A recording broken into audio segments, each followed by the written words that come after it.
اسلام 7ویں صدی میں عرب میں ظاہر ہوا۔ اس نے معاشرے میں بہت سی تبدیلیاں لائیں۔ ایک اہم تبدیلی خواتین کے مقام کے متعلق تھی۔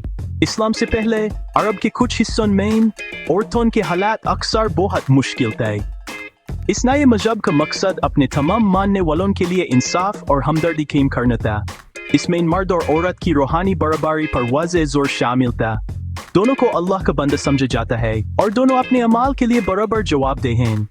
قرآن جو اسلام کی مقدس کتاب ہے، اپنی بہت سی آیات میں مردوں اور عورتوں دونوں سے براہ راست مخاطب ہوتا ہے، ان کی مشترکہ انسانیت اور تخلیق کے مقصد کو اجاگر کرتا ہے۔ اسلام کی آمد ایک بہت اہم موڑ ثابت ہوئی۔ اس نے ایسی اصلاحات متعارف کرائیں جن اسلام سے پہلے کے رواج کے مقابلے میں عورتوں کا مقام بہت بلند کیا۔ مثال کے طور پر بچیوں کو زندہ دفن کرنے کی رسم، جو افسوسناک طور پر کچھ قبائل میں نام تھی، اس کی سخت مذمت کی گئی اور اس ممنوع قرار دیا گیا۔ اسلام نے عورتوں کو حقوق اور عزت والے افراد کے طور پر تسلیم کیا۔ یہ اپنے طرح کی پس منظر میں ایک انقلابی تصور تھا۔ اس مذہب نے ایک ایسا معاشرہ بنانے کی کوشش کی جہاں ہمدردی اور انصاف سب سے اہم ہوں۔ یہ سوچ عورتوں کے ساتھ عزت سے پیش آنے اور انہیں ان کا جائز مقام دینے تک پھیلی ہوئی تھی، جو اس دور کے بہت سے موجودہ رواج سے بالکل الگ تھا۔ اسلام کا بنیادی پیغام اللہ کے سامنے سر جھکانا اور نیک زندگی گزارنا ہے۔ یہ راستہ مردوں اور عورتوں دونوں کے لیے کھلا ہے۔ قرآن میں ہے کہ اللہ نے انسانیت کو ایک جان سے پیدا کیا اور پھر اسی سے اس کا جوڑا بنایا۔ یہ مشترکہ ابتدا اور ایک دوسرے کے لیے تکمیلی رشتے پر زور دیتا ہے۔ ایک جنس کی دوسری پر کوئی فطری روحانی برتری نہیں ہے۔ دونوں کو تقوی، علم اور نیک اعمال کے لیے کوشش کرنے کی ترغیب دی جاتی ہے۔ یہ بنیادی اصول اسلامی ڈھانچے میں عورتوں کے مطلوبہ کردار اور مقام کو سمجھنے کے لیے بہت ضروری ہے، جو ان کے ساتھ سلوک اور معاشرے میں ان کی شراکت کے لیے ایک معیار قائم کرتا ہے۔ اس لیے جب ہم اسلام میں عورتوں کے موضوع پر غور کرتے ہیں تو ضروری ہے کہ اس کے بنیادی ذرائع کو دیکھیں۔ یہ قرآن اور سنت ہیں، یعنی حضرت محمد صلی اللہ علیہ وسلم کی تعلیمات اور آپ کے طریقے۔ یہ ذرائع عورتوں کے حقوق، کردار اور ذمہ داریوں کو سمجھنے کے لیے بنیاد فراہم کرتے ہیں۔ انہی تعلیمات کے ذریعے اسلام نے ایک انصاف پسند اور برابر معاشرہ قائم کرنے کا ارادہ کیا۔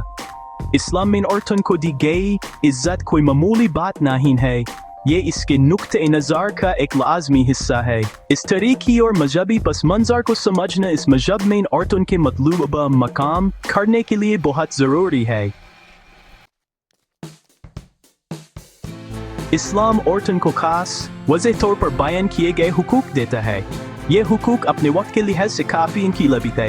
سب سے بنیادی حقوق میں سے ایک روحانی برابری ہے۔ مرد اور عورت اللہ کی نظر میں برابر ہیں۔ دونوں کو اپنے نیک اعمال کا ایک جیسا صلہ ملتا ہے۔ قرآن اکثر مومنین کو مومن مرد اور مومن عورتیں کہہ کر مخاطب کرتا ہے، جو ایمان میں ان کے برابر درجے کو ظاہر کرتا ہے۔ یہ روحانی برابری وہ بنیاد ہے جس پر دیگر حقوق قائم ہیں۔ یہ قائم کرتا ہے کہ عورت کا اللہ سے تعلق براہ راست اور بلا واسطہ ہے، بالکل مرد کی طرح، اور اس کی روح ترقی اس کی اپنی ذمہ داری اور کامیابی ہے۔ معاشی طور پر اسلام نے عورتوں کو بہت طاقتور بنایا۔ عورت کو آزادانہ طور پر جائیداد رکھنے کا حق ہے۔ وہ اپنے والدین، شوہر اور دیگر رشتہ داروں سے وراثت پا سکتی ہے۔ جو کچھ وہ اپنی محنت سے کماتی ہے، تحفے میں حاصل کرتی ہے، وہ مکمل طور پر اس کا ہے۔ وہ اپنی دولت خاندان پر خرچ کرنے کی پابند نہیں ہے، یہ مرد کی ذمہ داری ہے۔ شادی کا تحفہ، جسے مہر کہتے ہیں، جو دلہا دلہن کو دیتا ہے، وہ اس کی خاص ملکیت بن جاتا ہے۔ یہ مالی خود مختاری ایک بہت ہے جس نے عورتوں کو اپنے اثاثوں پر کنٹرول اور معاشی تحفظ فراہم کیا۔ ایک ایسا تصور جو اس وقت بہت سے معاشروں میں عام طور پر تسلیم نہیں کیا جاتا تھا۔ شادی اور خاندان کے موت میں اسلام نے عورتوں کے لیے اہم تحفظات متعارف کرائے۔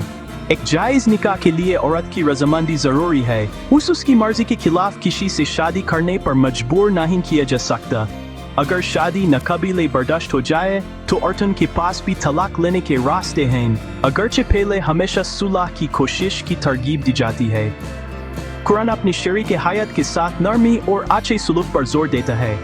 حضرت محمد صلی اللہ علیہ وسلم نے خود اپنی ازواج کے ساتھ نرمی اور عزت والے برتاؤ کی مثال قائم کی۔